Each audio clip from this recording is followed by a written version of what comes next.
इदं सुरूपं तथा वा कलत्रं यशश्चारुचित्र धनं मेरुतुल्यम् मनश्चेन लग्नं गुरोरङ्घ्रिपद्मे ततः किं ततः किं ततः किं ततः किम्. श्री गुरुभ्यो नमः. सर्व वेदांत सिद्धांत सार संग्रहम 188வது श्लोकम.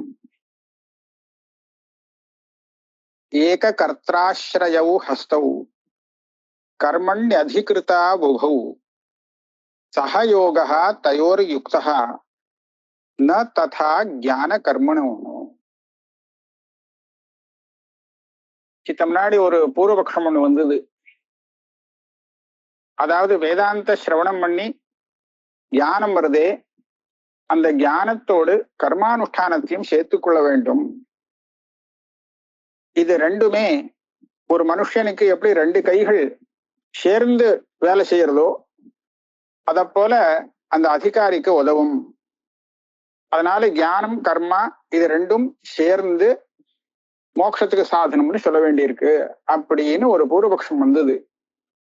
அந்த பூர்வபக்ஷத்துக்கு சமாதானம் சொல்லிட்டார். ஞானம் நாங்க சொல்றக்கூடிய ஞானத்தோட கர்மாவுக்கு சேரத்துக்கு யோகியத்தை இல்லைன்னு.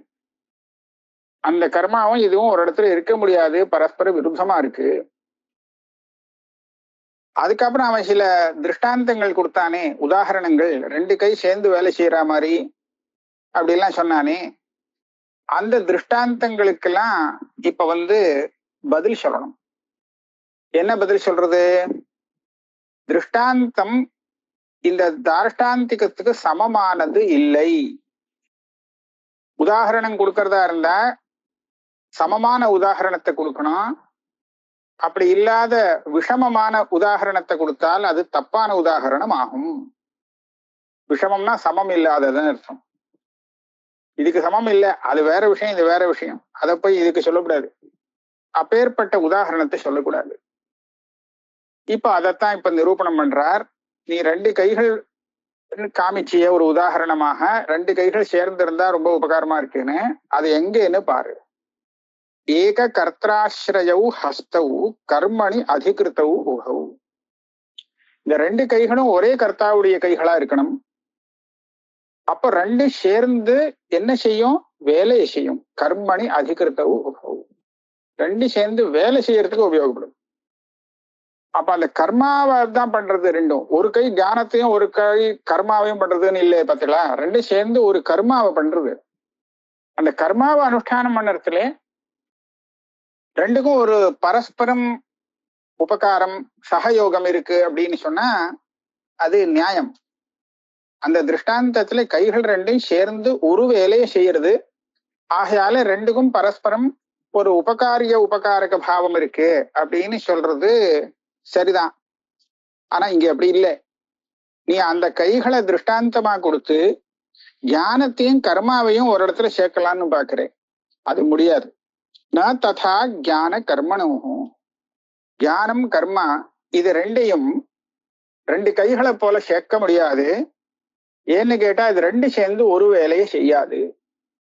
ஞானங்கிறது அஜானத்தை நிவர்த்தி பண்ணும், அவ்வளவுதான் பண்ணும். வேற புதுசா ஒண்ணும் பண்றதுக்கு ஞானம் பண்ண வராது. கர்மாங்கிறது அப்படி இல்லை, அஜானத்தை போக்காது. கர்மாவுக்கும் ஞானத்துக்கும் இந்த வித்தியாசம் இருக்கிறதுனாலே இத ரெண்டையும் ரெண்டு கைகளை போல சேர்க்க முடியாது அப்படின்னு சொல்ற. இத ரெண்டையும் ஏன் சேர்க்க முடியாது? கர்மானுஷ்டானத்துல மாத்திரம் சேர்றது, ஒரு ஞானத்தையும் கர்மாவையும் சேர்க்க முடியலைங்கிறியே, அதுக்கு என்ன காரணம்னு அவனுக்கு சந்தேகம் வரலாம். அதுக்கு கர்மாவுடைய ஸ்வபாவம் எப்படி, ஞானத்துடைய ஸ்வபாவம் எப்படிங்கிறத புரிய வைக்கணும். புரிய வச்சா அதுக்கப்புறம் இதை ரெண்டையும் சேர்க்கணும்னு சொல்ல மாட்டான். அதுக்காக தான் மேல அடுத்த ஸ்லோகத்துல சொல்றார். கர்த்தா கர்த்தும் அகர்த்தும் வா அந்யதா வா அந்யதா கர்ம சக்கியதே ந ததா வஸ்துனோ ஞானம் கர்த்திருதந்திரம் கதாச்சன. கர்த்தும் கர்த்தும் அந்யதாவா கர்த்தம். இந்த வாவை பின்னாடி சேர்த்துக்க வேண்டியது. கர்மாங்கிறது எப்படின்னு கேட்டா, அந்த கர்மாவை செய்யறவன் இருக்கானே கர்த்தா, அவன் அந்த கர்மாவை செய்யறதுல அவனுக்கு ஒரு சுவாதந்திரம் உண்டு. சுவாதந்திரம்னா என்ன தெரியுமா? இஷ்டப்படி அவன் செய்யலாமா, இவன் செய்யணும்னு நினைச்சா செய்யலாம். கர்த்தும் சக்கியத்தை, இல்லையே இன்னைக்கு வேண்டாம் விட்டுடுவோம் அப்படின்னு சொன்னா அகர்த்தும் சக்கியத்தை. அதே சமயத்துல இதை கொஞ்சம் வேற மாதிரி அவன் செய்யலாமே அப்படின்னு நினைச்சு வேற மாதிரியே செய்யலாம். அந்யதாவா கர்த்தும் சக்கியத்தை, இல்லையா? ஒரு காரியத்தை எடுத்துட்டு அந்த காரியத்தை நாம இப்படியும் செய்யலாம் அப்படியும் செய்யலாம், செய்யாமலும் இருக்கலாம், இப்படி இல்ல 3 விதமா சொல்லலாம். பல காரியங்களை எடுத்துன்னு கூட சொல்லலாம். ஒரு காரியம் பல காரியம் கிரியையில இந்த மாதிரி எல்லாம் பண்றதுக்கு ஒரு வழி இருக்கு. அந்த கர்த்தாவுடைய இச்சைக்கு தகுந்தா போல காரியம் நடக்கும், நடக்காமல் இருக்கும், வேற மாதிரியாக நடக்கும். இது எல்லாமே கிரியையில சம்பவிக்கும். ஆனா நான் இப்ப கண்ணை திறந்த ஞானம் இப்ப எதிர்த்தாப்புல ஒரு வஸ்து இருக்கு, நான் கண்ணை திறக்க போறேன், ஆனா திறந்தாலும் அந்த கட்டம் எனக்கு தெரியக்கூடாது அப்படின்னு நான் நினைச்சேன்னா தெரியாம இருக்குமோ? எதிர்த்தாப்புல இருக்கிறது கண்ணை திறந்தா தெரியத்தான் தெரியும்.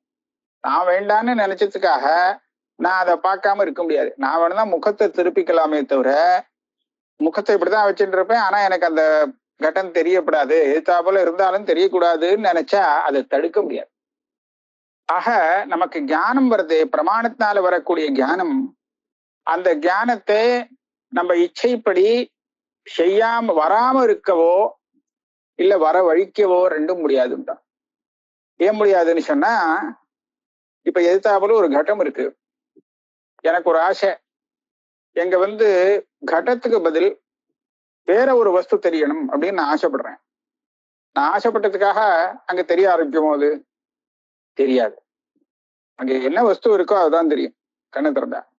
ஆக இந்த கண்ணை திறந்து பார்க்கும்போது எனக்கு வரக்கூடிய ஞானம் இருக்கே, அது எப்படி வரும்னு நான் முன்னாடியே சொல்ல முடியாது.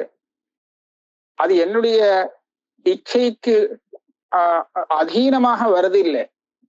அந்த எந்த பிரமாணமும், அதாவது கண்ணு தெரிவிக்கக்கூடிய பிரமாணமும் அந்த விஷயமும், இது ரெண்டுக்கும் அதீனமாகத்தான் வருது. கட்டம் இருக்கு ஆனா கண்ணை திறந்து பார்க்கல அப்படின்னு சொன்னா தெரியாது. கண்ணை திறந்து பார்த்தாச்சு, கட்டம் இருக்கு, அப்ப கட்டம் தான் தெரியும். அங்க என்ன இருக்கோ அது தெரியும், எது பார்க்க முடியுமோ அதுதான் தெரியும், இல்லையா? அதனால இந்த ஞானம் வஸ்து தந்திரம் பிரமாண தந்திரம் அப்படின்னு சொல்லுவார். வஸ்துனா விஷயம், பிரமாணம்னா ஞானத்தை உண்டு பண்ணக்கூடிய பிரமாணம். கண்ணு காது இந்த இந்திரியங்கள், மற்ற அனுமானாதி பிரமாணங்களை எடுத்துக்கலாம்.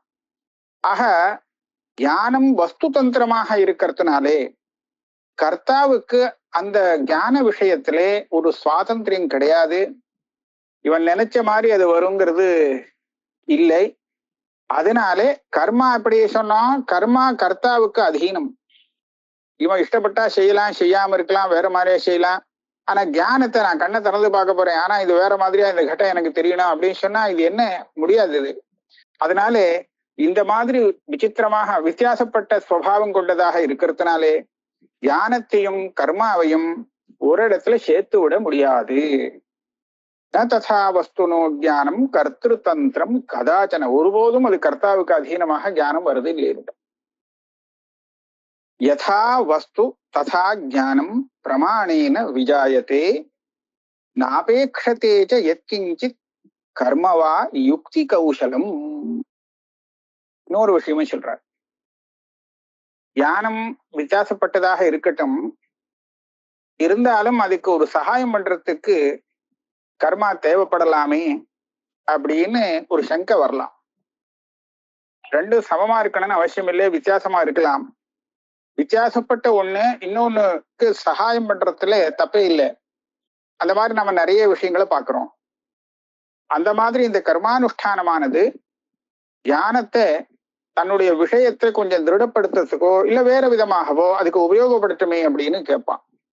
அதுக்கு சொல்றார், யதா வஸ்து ததா ஞானம் பிரமாணேன விஜாயத்தே. அந்த வஸ்து எப்படி இருக்கோ இருக்கிறபடி அந்த வஸ்து நமக்கு தெரியும் பிரமாணத்தினால. பிரமாணம் என்ன பண்ணும்? ஒரு வஸ்துவை அது எப்படி இருக்கோ அப்படி காண்பிக்கும். இதுதான் பண்ண முடியும். இப்படி காண்பிக்கிறதுக்கு அதுக்கு ஒரு கர்மாபேட்சை வருமா? இந்த மாதிரி நான் சரியா காமிக்கணும்னு சொன்னா எனக்கு இந்த மாதிரி ஒரு ஜபம் பண்ணணும், இந்த மந்திர ஜபம் பண்ணிட்டு வந்து பார்த்தாதான் இது கரெக்டா தெரியும், இல்ல இந்த மாதிரி ஒரு கர்மானுஷ்டானம் பண்ணிட்டு வந்தா இந்த விஷயம் கண்ணுக்கு தெரியும் அப்படிங்கிறது இல்லையா. நாபேக்ஷத்தே யத் கிஞ்சித் கர்மா, எந்த ஒரு கர்மாவையும் அது அபேட்சிக்க. கண்ணை திறக்கணுங்கிறது வேற, கண்ணை திறந்தாதான் தெரியுங்கிறது வேற. பிரமாணம் வந்து கொடுத்தோன்னு சொன்னா இதுக்கு மேல இது வரல, நீ அந்த ஜபம் பண்ணல, அதனாலதான் உனக்கு கடன் தெரியல அப்படின்னு சொல்றதுக்கு இல்லை. எந்த கர்மாவையும் அது அபேட்சிக்காது. உன்னுடைய யுக்தி கௌசலம் கூட வேண்டாம்.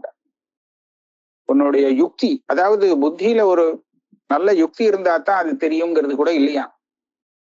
என்ன பார்த்தோன்னு சொல்லறதுக்கு வேணும்னா யுக்தி வேணும். என்ன பார்த்தேன் அப்படின்னு சொல்றதுக்கு இவனுக்கு யுக்தி தேவைப்படும், இன்னொருத்தனுக்கு புரிய வைக்கிறது எப்படி புரிய வைக்கணுங்கிறதுக்கு. ஆனா அந்த வஸ்து தெரியறதுக்கு இவனுக்கு யுக்தியே வேண்டாம். அதனால சொல்ல முடியாத, சொல்ல தெரியாத அந்த குழந்தை பார்த்தாலும் அதுக்கும் எதிர்த்தாப்புல இருக்கிற வஸ்து கண்ணுக்கு தெரியத்தான் தெரியும். அது எப்படி புரிஞ்சுக்கிறதுங்கிறது விஷயம் வேற.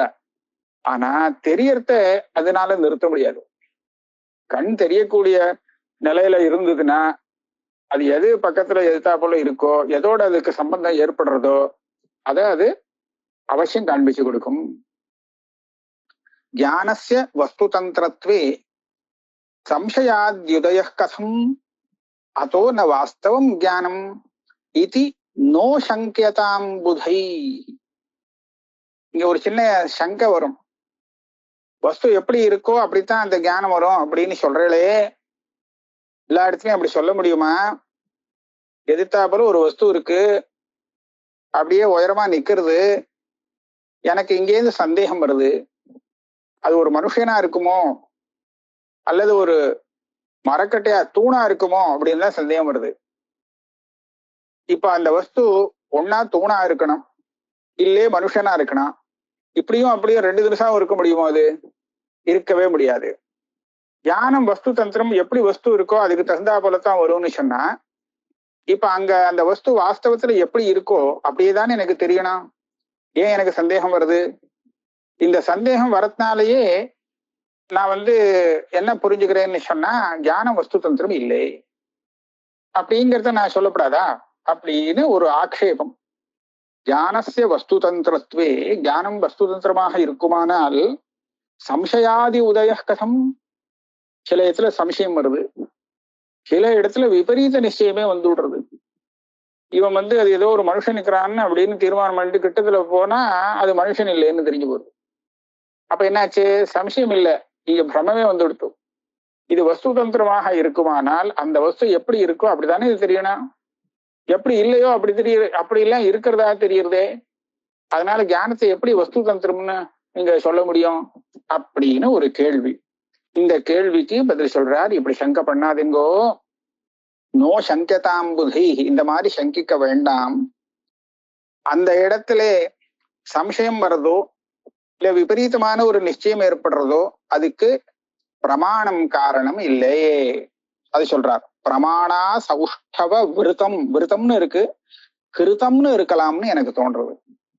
பிரமாணா சௌஷ்டவ கிருதம் சம்சயாதி ந வாஸ்தவம் ஸ்ருதி பிரமாண சுஷ்டுத்வே ஞானம் பவதி வாஸ்தவம். இந்த பிரமாணத்துல அசௌஷ்டவம், உன்னுடைய பிரமாணம் இருக்கே அது சுஷ்டுவா இல்லைங்கிறார். சுஷ்டுனா தோஷம் இல்லாம இருக்கு, அசௌஷ்டவம்னா தோஷத்தோடு இருக்கு, அது சரியா இல்லை.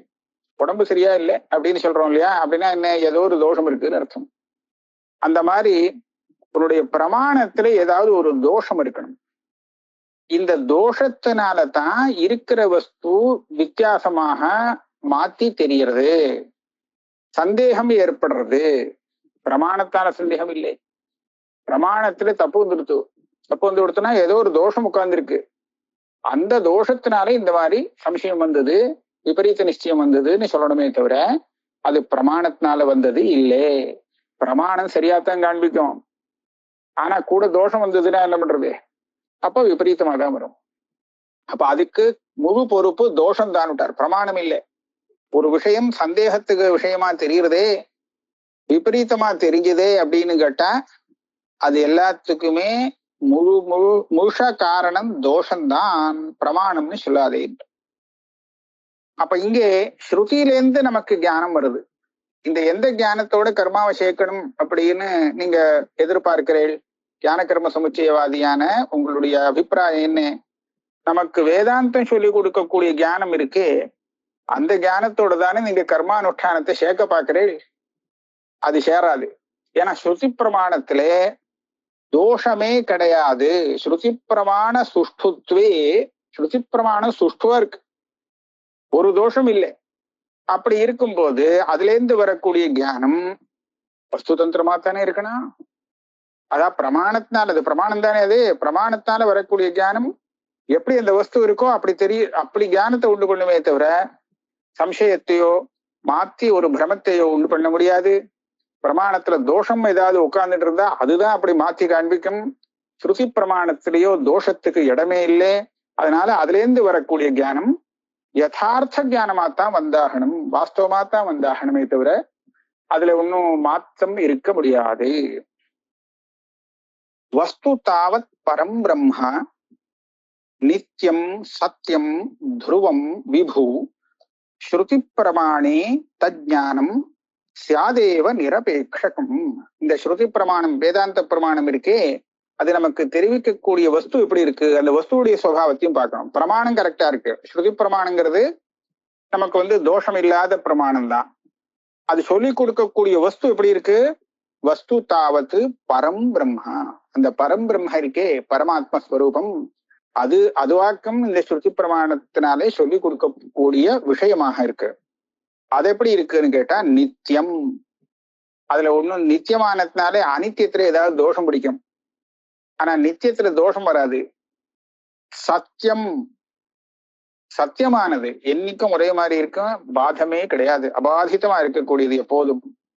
துருவம், மாறுதலே இல்லாதது, மாற்றம் இல்லை, எப்போதும் ஒரே மாதிரி இருக்கும்.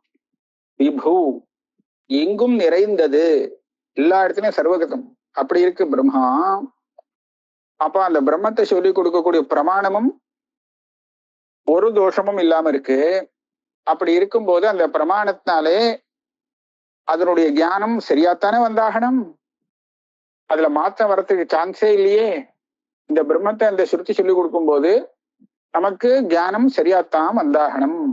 அதுக்கு அதுல போய் நீங்க கர்மாபேட்சை, கர்மா வந்தா தான் இதை சரி பண்ண முடியும், சரியான ஞானம் வரும்னு சொல்றதுக்கு இடமே இல்லை. நிரபேட்சகம், வேற எதையும் அபேட்சிக்காது. உச்சிப்பிரமாணம் கிடைச்சிடுத்தோனா, அந்த பிரமாணம் சித்தமா இருந்ததுன்னா இந்த பிரமேயம்னா பிரம்மன்னு வச்சுங்கோ, இந்த பிரம்ம விஷயத்துல அது ஞானத்தை உண்டு பண்ணிதான் செய்யும். அதுல போய் நீங்க ஒன்னும் மாத்தம் பண்ண முடியாது. அதுக்கு ஒரு திருஷ்டாந்தம் கொடுக்கிறார். ரூபஜானம் யதா சம்யக் திருஷ்டௌ சத்யாம் பவேத் ததா ஸ்ருதி பிரமாணே சத்யேவ ஞானம் பவதி வாஸ்தவம். நம்ம கண் சரியான நிலையில இருக்கு, நல்ல பார்வை இருக்கு, ஒன்னும் தோஷம் இல்லை அப்படின்னு இருந்தால், சம்யக் திருஷ்டி இருந்தா, திருஷ்டினா நம்ம கண் பார்வை கரெக்டா இருந்தது, ஒன்னும் தப்பு இல்லை அப்படின்னு இருந்தால், எதிர்த்தாப்புல இருக்கிற வஸ்துடைய ரூபம் தெரிந்தே தீரும். ரூபஜானம் பவேதேவ. அது சிவப்பா இருக்கு, எனக்கு கொஞ்சம் வெள்ளையா அது தெரிஞ்சா தேவையில்லையே அப்படின்னு நீங்க நினைச்சா வெள்ளையா தெரியாது. வெள்ளையா இருக்கிற வஸ்து வேற கலர்ல தெரிஞ்சதுன்னா அப்ப நீங்க தீர்மானம் பண்ணிக்கணும், ஓஹோ இது தோஷம் இருக்கு, கண்ணுல ஏதோ கெடுதல் இருக்கு, மாத்தி தெரியறது அப்படின்னு.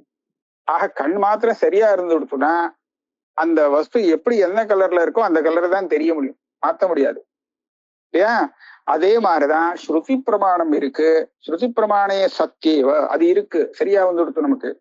அப்போ ஞானம் பவதி வாஸ்தவம். அந்த வஸ்து என்ன இருக்கோ, எப்படி இருக்கோ, அதே மாதிரிதான் அந்த வஸ்துவை பத்தி நமக்கு ஞானம் வரும் ஸ்ருதி பிரமாணத்தினாலே.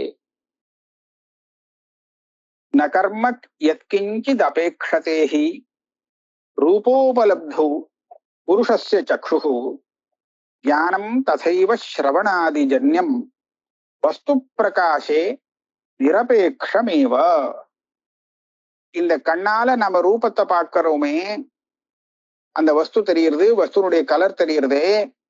அந்த இடத்துல கொஞ்சம் நாம நின்னு விசாரிச்சு பார்க்கணும். அது எப்போ தெரியறது? கண்ணை மூடிண்டா தெரியாது, கண்ணை திறந்தாலும் கண் பார்வை வேற எந்த பக்கம் இருந்ததுன்னா தெரியாது.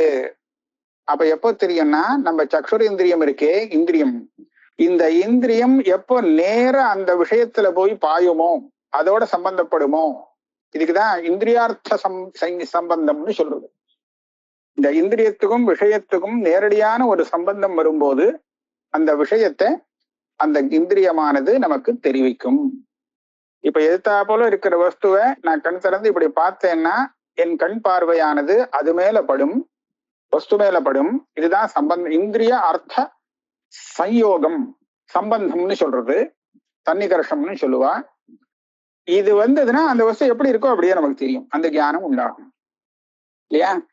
நான் கண்ணை திறந்து விட்டேன், எதிர்த்தாப்புல இருக்கிற வஸ்து மேல என் பார்வை போறது, ஆனாலும் நான் கொஞ்சம் அதை நிறுத்தி வச்சு விடுறேன், ஞானம் வராம தடுத்து நிறுத்துறேன். ஒரு காரியம் பண்ணிட்டு அப்புறம் வரட்டும் அப்படின்னு சொல்றேன். என்ன பண்ண முடியுமோ? இது முடியவே முடியாது. நான் கண்ணை திறந்தாச்சு, எதிர்த்தாப்புல வஸ்து இருக்கு, ஆனா இன்னும் ஒரு நிமிஷம் இருக்கு தெரியறதுக்கு அப்படின்னு சொன்னா காத்துன்னு இருக்காது அது இல்லையா? நகிஞ்சித் அபேட்சத்தே, ஒரு கர்மாவையும் அதை அபேட்சிக்காது. இது வந்து கொடுத்தோம்னா கண் பார்வை அந்த வஸ்துவில பட்டு கொடுத்தோன்னு சொன்னா அடுத்தது அந்த வஸ்து தெரிஞ்சுதான் ஆகணுமே தவிர அது எதுக்காகவோ காத்துண்டு இருக்காது. நகர்ம எத்கிஞ்சித் அபேட்சத்தேஹி ரூபோபலப்தௌ புருஷஸ்ய சக்ஷு. நம்மளுடைய சக்ஷு கண்ணானது அப்படித்தானே வேலை செய்யறது, யோசிச்சு பார்த்தா நமக்கு தெரியும். அப்ப அதே மாதிரி தியானம் ததைவ ஸ்ரவணாதி ஜன்யம். வேதாந்த ஸ்ரவணம் மனனம் அதெல்லாம் பண்றான், பண்ணா நமக்கு அதுல இருந்து புரியுறது வஸ்து, அதுதான் ஞானம்னு பேரு. அந்த விஷய ஞானம் வருதே, அந்த விஷய ஞானம் வரத்துக்கும் வஸ்து பிரகாசே நிரபேட்சமேவ, விஷயம் தெரியுது. அந்த ஞானம் வந்ததுன்னா ஓ இதுவா, இதுதானா அது அப்படின்னு விஷயம் தெரியுது. அப்படி விஷயம் தெரியறதுக்கு அந்த ஞானமானது எந்த கர்மாவையும் அபேட்சிக்காது, தேவைப்படாது. அது ஞானம் வந்தாச்சுன்னா அப்புறம் அபேட்சை இல்லை. ஞானம் வரத்துக்காக வேணும்தான் நாம சிரவணம் பண்ணணும், எல்லாம் நிறைய பிரயத்தனம் பண்ணும்படியா இருக்கும். ஏன் இங்க கூட எதிர்த்தாப்புல இருக்கிற வஸ்து எனக்கு கண்ணுக்கு தெரியணும்னு சொன்னா அது இருட்டில் இருந்தா கண்ணால பார்க்க முடியாது. அதுக்காக நான் வழக்கேத்தணும், வெளிச்சம் வரவழைக்கணும், அதுக்காக பிரயத்தனம் செய்யணும், அதெல்லாம் கரெக்டு. ஆனா ஞானத்துக்கு வேண்டிய அந்த சமாச்சாரம் வந்ததுக்கு அப்புறம், அந்த சாமகிரி வந்ததுக்கு அப்புறம் ஞானத்தை மாத்திரம் நிறுத்தி வைக்கிறதுங்கிறது சாத்தியமே இல்லை. அது எதையும் அபேட்சிக்காது. ஆனா கர்மா அப்படி இல்லை. கர்மாவுக்கு எல்லாம் ரெடியா இருக்கான், திடீர்னு பாக்குறான் இவனுக்கு இல்லை, எனக்கு மனசு இல்லை, எனக்கு இச்சை இல்லை, வேண்டாங்கிறேன், வேண்டான்னு தோன்றதுன்னா நிறுத்திடுவான், இன்னைக்கு வேண்டாம் அப்படின்னு. அப்ப கர்மானுஷ்டானம் பண்றதுக்கு பாக்கி எல்லா சாமகிரியும் நின்னாலும் இவனுடைய இச்சைங்கிறது ஒண்ணு இல்லைங்கிற காரணத்தினாலே அது நின்னு கூட போகலாம். ஆக அது கர்த்தாவுக்கு அதீனமாக இருக்கு கர்மா நடக்கிறது. கர்த்திரு தந்திரம் பவேத் கர்மா, கர்மதந்திரம் சுபாசுபம், பிரமாணதந்திரம் விஜானம், மாயாதந்திரம் இதன் ஜகத். இது ஒரு அழகான ஸ்லோகம். எதுக்கு எது அதீனம்ங்கிறத இங்க சொல்ற 4 விஷயத்த போற போக்குல சொல்லிட்டு போறார். கர்த்திரு தந்திரம் பவேத் கர்மா, ஒரு கர்மா செயல் நடக்கணும்னு சொன்னா அது கர்த்தாவுக்கு அதீனமாகத்தான் இருக்கு. அவன் நினைச்சாதான் நடக்கும், இல்லைன்னா நடக்காது. அதே மாதிரி நமக்கு சுபம் அசுபம் வருதே, இது கர்மதந்திரம்னுடா. சுபம்னா நல்லது, அசுபம்னா கெட்டது. ஒருத்தனுக்கு நல்லது கெட்டது எதனால வருது? அவன் பண்ணின கர்மா. அந்த கர்மா நல்ல கர்மாவா இருந்ததுன்னா அதனால வரக்கூடியது சௌக்கியம், சுகமா இருக்கும். தப்பான கர்மாவா இருந்ததுன்னா அதுல இருந்து வரக்கூடியது அசுபமாக இருக்கும். அதை இவனால மாற்றவே முடியாது. இவன் தப்பே பண்ணிட்டு அந்த தப்பான கர்மாவுடைய பலத்தை அனுபவிக்கும் போது எனக்கு நல்ல பலம் வரட்டுமே அப்படின்னு இவன் ஆசைப்பட்டான்னா வராது. அந்த என்ன கர்மா பண்ணியிருக்கானோ அந்த கர்மாவுக்கு தகுந்த மாதிரி தான் பலம் ஏற்படும். அதனால கர்ம தந்திரம் சுபாசுபம், சுபமோ அசுபமோ ரெண்டும் அவனுடைய கர்மாவை பொறுத்தது, அதுக்கு அதீனமானது. பிரமாண தந்திரம் விஞ்ஞானம், அதே மாதிரி ஞானங்கிறது பிரமாணத்தை பொறுத்தது. அந்த வஸ்துவை தெரிஞ்சுக்கிறதுக்கு என்ன சாதனமோ பிரமாணம்னு அதைத்தான் சொல்லுவோம். அந்த பிரமாணம் இவனுக்கு எப்படி இருக்கோ அதுக்கு தகுந்தா போலதான் ஞானம் வரும். கண்ணே இல்லை குருடன், அவன் பாட்டுக்கு கடத்தை பார்க்கட்டுமே அப்படின்னு சொன்னா பார்க்க முடியாது. கண் இருக்கிறவன் கண்ணை திறந்தா பார்க்காம இருக்க முடியாது. கண் இல்லாதவன் பார்க்கணும்னு நினைச்சாலும் பார்க்கவும் முடியாது. இப்ப என்னாச்சு, அந்த கடன் தெரியறதுக்கு அந்த கண்ணுங்கிறது காரணம். அந்த கண்ணானது பிரமாணம். அந்த பிரமாணத்துக்கு அதீனமாகத்தான் தியானம் வருது. பிரமாண தந்திரம் விஞ்ஞானம். மாயா தந்திரம் இதன் ஜெகத். இந்த உலகமே மாயைக்கு அதீனமா இருக்கிறது. இது எல்லாமே மொத்தம் ஜெகத்து ஓடின்னு இருக்கே, அது என்ன செஞ்சாலும் மாயைக்கு உள்ள உட்பட்டுதான் எல்லா வேலை செய்யுது. மாயைக்கு அதீனமா இருந்துட்டு இருக்கு. மாயைங்கிறது எப்பேற்பட்ட விஷயம். அந்த மாயையை தாண்டறதுக்காக தான் இவன் பிரயத்தனம் பண்றான். மாமேவ தெய்வீ ஏஷா குணமயி மம மாயா துரத்தியா. என்னுடைய பகவானே சொல்றார், என்னுடைய மாயை இருக்கே இது ஒன்றும் சாமானியப்பட்ட விஷயம் இல்லை. நீ அனாயாசமா இதை தாண்டி மேல வந்துடலான்னு நினைச்சுக்காதே. இதை தாண்டி மேல வருது ஒன்றும் சாதாரண காரியம் இல்லை. துரத்தியா ரொம்ப கஷ்டம். ஏன்னா இதுக்கு உட்பட்டுதான் நீ எல்லாம் இருந்தே ஆகணும். இதை தாண்டி மேல வரணும்னா மாமேவ ஏ பிரபத்தியந்தே மாயாமேதான் தரந்திதே. என்னுடைய அனுகிரகம் வேணும். நான் உனக்கு அந்த ஞானத்தை கொடுத்து மாயிலேருந்து வெளியில கொண்டு விடுவேன். ஆக மாயிலேருந்து வெளியில வரணும்னா சுவாமி தான் காப்பாற்றணும். சுவாமி தான் நம்மள மாயிலேருந்து வெளியில எடுக்கணும். ஆக சம்பூர்ண ஜெகத்து மாயைக்கு அதீனமா இருக்குன்னு. இது ஒன்னாச்சா? சாதாரணமா ரெண்டு கைகளையும் சேர்ந்து வேலை செய்யறது, ஒரே வேலை செய்யறதுங்கிறதுனால ரெண்டு கையும் சேரலாம். அதை உதாரணமா கொடுத்து அதை போல ஞானமும் கர்மாவும் ரெண்டு கைகளை போல சேர்ந்து இருக்கட்டுமேன்னு நீ கேட்காதே. ஏன்னா ரெண்டுக்கும் பரஸ்பர விரோதம் இருக்குன்னு சொல்லி முடிச்சார். அடுத்தது ஒரு ஸ்ருதி. இந்த ஸ்ருதியை பார்த்தா கர்மாவையும் ஞானத்தையும் சேர்த்து அனுஷ்டானம் பண்ணணும் அப்படின்னு சொல்ற மாதிரி இருக்கு.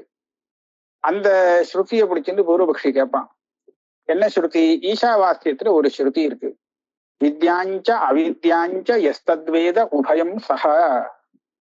அதாவது வித்யைனா நமக்கு ஞானம் தானே, ஞானத்தை தானே வித்யன்னு சொல்லுவோம். அவித்யாங்கிறது இந்த இடத்துல கர்மா. அவித்யான ஞானத்தினால போகக்கூடிய அவித்யை இல்லை. வித்யை தவிர்த்து வேதத்துல சொல்லப்பட்டிருக்கிறது, சாஸ்திரம் நமக்கு விதிச்சிருக்கிறது கர்மா தானே. அப்ப சாஸ்திரத்துல சொல்லப்பட்ட ஞானம், சாஸ்திரத்துல சொல்லப்பட்ட கர்மா, இது ரெண்டையும் எவன் சேர்த்து அனுஷ்டானம் பண்றானோ அவனுக்கு பெரிய பலம் வரும் அப்படின்னு சொல்றது. அவித்யா மிருத்யும் தீர்த்வா வித்யா அமிர்தமஸ்யனுதே. பெரிய லாபம். ஒன்ன மாத்திரம் வச்சுருந்தானா இவனுக்கு வர வேண்டிய லாபம் குறைவு. ரெண்டையும் சேர்த்து அனுஷ்டிச்சான்னா, அதாவது கர்மானுஷ்டானம் அதே சமயத்துல ஞானம் ரெண்டையும் சேர்த்து அவன் பண்ணிட்டு இருந்தானே ஆனால் நல்ல லாபம் வரும் அப்படிங்கிறத ஸ்ருதி நமக்கு சொல்றது. இப்ப இதுல இருந்து ஞானம் கர்மா ரெண்டையும் சமுச்சயம் பண்ணணும்னு ஸ்ருதியே சொல்றச்சே, நீங்க அது கிடையாதுன்னு சொல்றது தப்பில்லையோன்னு சங்கை.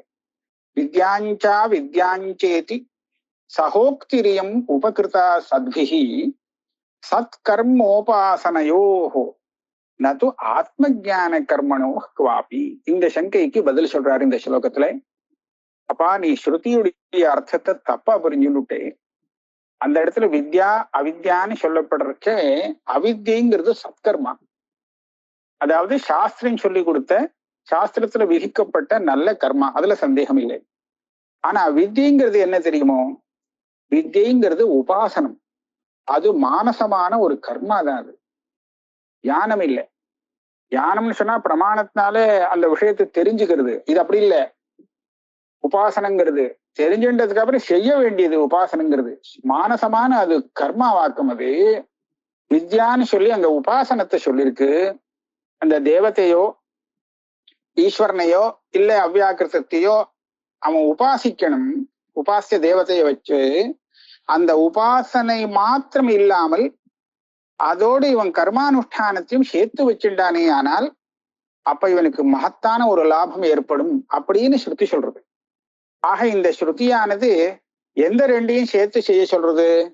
ஞானத்தையும் கர்மாவையும் செய்யல, கர்மானுஷ்டானத்தோட உபாசனையையும் சேர்த்துக்கோ. அதாவது உபாசனை தனியா இருந்து கர்மானுஷ்டானத்தை விட்டு உபாசனை பண்ணான்னா அது அவ்வளவு சுவாரஸ்யம் இல்லை. உபாசனை இல்லாம வெறும் கர்மானுஷ்டானமும் சுவாரஸ்யம் இல்லை, அல்பமான பலம் வரும். ஆனா இது ரெண்டும் சேர்த்து பண்ணினான்னா மகத்தான லாபம் வரும் அப்படின்னு சேர்க்க சொன்னது கர்மாவையும் உபாசனையும். அது ரெண்டுமே கர்மா தான். ஒண்ணு வாக்காலையும் சரீரத்தினாலையும் செய்யக்கூடிய கர்மா. உபாசனைங்கிறது மனசால செய்யக்கூடிய தியானம், அதுவும் ஒரு கர்மா, மானசமான கர்மா. அந்த ரெண்டையும் சேர்க்கறதுல தப்பே கிடையாது. அது ஒண்ணும் விரோதம் இல்லை. நாம எதுக்கும் விரோதம் சொல்றோம்? வேதாந்தத்திலேருந்து நமக்கு தத்துவ ஞானம் வருது. அந்த தத்துவ ஞானத்துக்கும் சிரவணாதிகளினால வரக்கூடிய ஞானத்துக்கும் கர்மாவுக்கும் தான் சேர்க்க முடியாது, விரோதம் இருக்குன்னு சொன்னோம். உபாசனையும் கர்மானுஷ்டானத்தையும் சேர்க்கறது நமக்கு ஒண்ணும் தப்பு இல்லை. அதைத்தான் அங்க சொல்லியிருக்கு. அதான் சொல்றாரு, வித்யாஞ்சா வித்யாஞ்சேதி சகோக்திரியம். இது ரெண்டையும் சேர்த்து பண்ணணும்னு சொல்லப்பட்டது. நல்லவா பெரியவாழ்லாம் சத்பிகி உபகிருத்தா சத்கர்மோபாசனையோ. நல்லவர்களாலே, அதாவது பெரியவாழ்லாம் சொல்லியிருக்கா, பாஷகாராலே அப்படிதான் பண்ணியிருக்காங்க வியாக்கியானம். அந்த வித்யா சப்தத்துக்கு உபாசனம்னு அர்த்தம் பண்ணியிருக்கா. அங்க சத்கர்மோபாசனையோ, நல்ல கர்மானுஷ்டானம், அதே மாதிரி நல்ல உபாசனை, அதை ரெண்டையும் சேர்த்து பண்ண சொல்லியிருக்கு. நது ஆத்மஜான கர்மனோ குவாபி. ஆத்மஜானத்தையும் கர்மானுஷ்டானத்தையும் சேர்த்து பண்ணுன்னு எந்த ஸ்ருதி கிடையாது, ஸ்ருதி வச்சனம் அப்படி கிடையாது. ஆக கர்மானுஷ்டானத்தோட ஞானத்தை சேர்க்க முடியாதுன்னு ஆச்சு. இப்ப கர்மானுஷ்டானம் எதுக்கு? ஞானம் தானே மோட்சத்துக்கு வேணும் அப்படின்னு சொன்னா, இல்லப்பா, அந்த கர்மானுஷ்டானத்துக்கும் தனியா அதிகாரி இருக்கான், அவனுக்கு அதுதான் வேண்டியிருக்கும். ஞானானுஷ்டானத்துக்கு அதிகாரத்தை சம்பாதிச்சு விட்டான்னா அதுக்கப்புறம் நான் கர்மாவை வேணும்னு சொல்ல மாட்டேன், அந்த கர்மாவை விட்டுடலாம். இதை அடுத்த ஸ்லோகத்துல சொல்றார். நித்யா நித்திய பதார்த்த போத ரஹிதா யச்சோபயத்ர ஸ்ரகாதி அர்த்தானாம் அனுபூதி லக்ன ஹிருதயா நிர்விண்ண புத்திர் ஜனஹா. இங்க அனிர்விண்ண புத்தி அப்படின்னு பிரிக்கணும். நிர்விண்ண புத்தின்னு இருக்கு, ஆனா அனிர்விண்ண புத்தின்னு எஸ்மார்க்கு போடும். பிரிக்கும் போது அந்த அனிர்விண்ண புத்தின்னு அந்த பதச்சேதம் பண்ணிக்க வேண்டியது. தஸ்யைவாஸ்ய ஜடஸ்ய கர்ம விஹிதம் ஸ்ருத்யா விரஜ்யாபிதோ மோக்ஷேச்சோஹோ ந விதீயதே து பரமானந்தார்த்தினோ தீமதா. இந்த இடத்துல என்ன சொல்றார்? அதாவது யாருக்கு கர்மானுஷ்டானம் விதிக்கப்பட்டிருக்கு அப்படிங்கிறத நீங்க பார்க்கணும். நித்யானித்ய பதார்த்த போத ரஹிதா. இந்த நித்யானித்ய விவேகம் இல்லாதவன், அதே சமயத்துல வைராக்கியம் இல்லாதவன், இகலோகத்திலும் சௌக்கியமா இருக்கணும், நிறைய போகத்துக்க வேண்டிய சாதனங்கள்லாம் சம்பாதிக்கணும், நமக்கு வந்து சேரணும்னு ஆசைப்படுறவன், இகலோகத்துல மாத்திரம் இல்லை அடுத்த ஜென்மாவிலையும் சௌக்கியமா இருக்கணும், இதே மாதிரியே சௌக்கியம் இருக்கணும், இதுக்கும் மேல சௌக்கியம் வரணும் அப்படின்னு உபயத்திர இகலோகம் பரலோகம் ரெண்டிலையுமே ஸ்ரகாதி அர்த்தானாம் அனுபூதி லக்ன ஹிருதயா. சந்தனம் என்ன, மாலை என்ன, சும்மா இதைத்தான் சொல்லுவா. உதாரணத்துக்கு லோகத்துல விஷயபோகத்துக்கு சாதனம்னு சொன்னா இப்ப எத்தனையோ கூட ஏகப்பட்டது வந்துடுத்து. ஆனா இவாள்லாம் சட்டுன்னு வைராக்கியம் உட்காரா இல்லையா? இவாளுக்கு சட்டுன்னு புத்தியில என்ன வருது, ஏதோ மாலை போட்டுக்கிறது, அலங்காரம் பண்ணிக்கிறது, இதுதான் வருது. அலங்காரம் பண்ணினா ஒரு சௌக்கியம் அப்படின்னு. ஆக அந்த அலங்காராதிகளை அனுபவிக்கணும்னு சொல்லி இவனுடைய ஹிருதயம் அப்படியே அதுல ஈடுபட்டு இருக்கான். லக்ன ஹிருதயா. லக்ன ஹிருதயான அதுல ஆசை உள்ளவன், ஆசை கொண்டவன். இகலோகத்திலும் பரலோகத்திலும் நல்ல சௌக்கியமான ஒரு ஜீவனம் நமக்கு கிடைக்கணும் அப்படின்னு ஆசை கொண்டவன் இருக்கானே. ஆறுது நித்யானித்திய பதார்த்த போதம் இல்லாதவன். அனிர்விண்ண புத்திஹி ஜனஹா. நிர்வேதன்னா வைராக்கியம். வைராக்கியம் இல்லாதவன், அதாவது ராகம் உள்ளவன். அநிர்விண்ண புத்தி. எவனுடைய புத்தியில வைராக்கியம் ஏற்படலையோ, அப்பேற்பட்ட ஜனன் இருக்கானோ இல்லையோ, அவனுக்குத்தான் இந்த கர்மா விகிதம். ஜடம்னு இவனை பார்த்து சொல்றா. தசைவாசிய ஜடசிய கர்ம விகிதம். இந்த ஜடப்பேரவழி இருக்கானே, இவனுக்குத்தான் கர்மானுஷ்டானம் பண்ணணும்னு சாஸ்திரம் விதிக்கிறது கர்மாவை. ஸ்ருதியானது ஸ்ருதியாலே இப்பேற்பட்ட ஒரு அதிகாரிக்கு தான் கர்மானுஷ்டானம் நீ அவசியம் பண்ணியானா இது விடாதேன்னு சொல்றது. விரஜ்ய அபிதா மோக்ஷேச்சோஹோ, இகலோகத்திலும் சரி பரலோகத்திலையும் சரி எந்த சௌக்கியத்திலையும் இவனுக்கு ஆசை இல்லை, எல்லாத்திலையும் வைராக்கியம் வந்தவன் இருக்கானே, முமுக்ஷு இருக்கானே, மோக்ஷேச்சோஹோ, அவனுக்கு ஸ்ருதி எந்த கர்மாவையும் விதிக்கல, அவனுக்கு கர்மாவை விதிக்கல, அதுக்கு பதில் சந்நியாசத்தை விதிக்கிறது. நீ கர்மானுஷ்டானம் பண்ணினது போரும், வைராக்கியம் வந்து கொடுத்தா இனிமேல் நீ ஒன்றும் பண்ண வேண்டாம், நீ இத கிரமப்படி விதிப்படி சந்நியாசம் வாங்கிண்டு நீ ஆத்ம ஜானத்துக்காக சிரவண மரணாதிகளை பண்ணுன்னு சொல்லி விதிக்கிறது. ஆக ஸ்ருதியே அப்படித்தான் சொல்றது. மோக்ஷேச்சோர் ந விதீயதே து பரமானந்தார்த்தினோ தீமதா. இவன் நித்தியமான பரமானந்தத்தை வேணும்னு ஆசைப்படுறவன் இருக்கானே, அப்பேற்பட்ட முமுட்சுவுக்கு இந்த கர்மாக்களை ஸ்ருதி விதிக்கவே இல்லை. அதனால அவன் இதை அனுஷ்டானம் பண்ணி தன்னுடைய தியானத்தோட அதை சேர்த்துக்கணுங்கிறது கிடையவே கிடையாது, தியான கர்ம சமுச்சயம் கிடையாதுன்னு சொல்றார். 198வது ஸ்லோகம் வரையில் ஆயிடுத்து. இதுக்கு அடுத்தது அடுத்த கிளாஸ்ல பார்ப்போம்.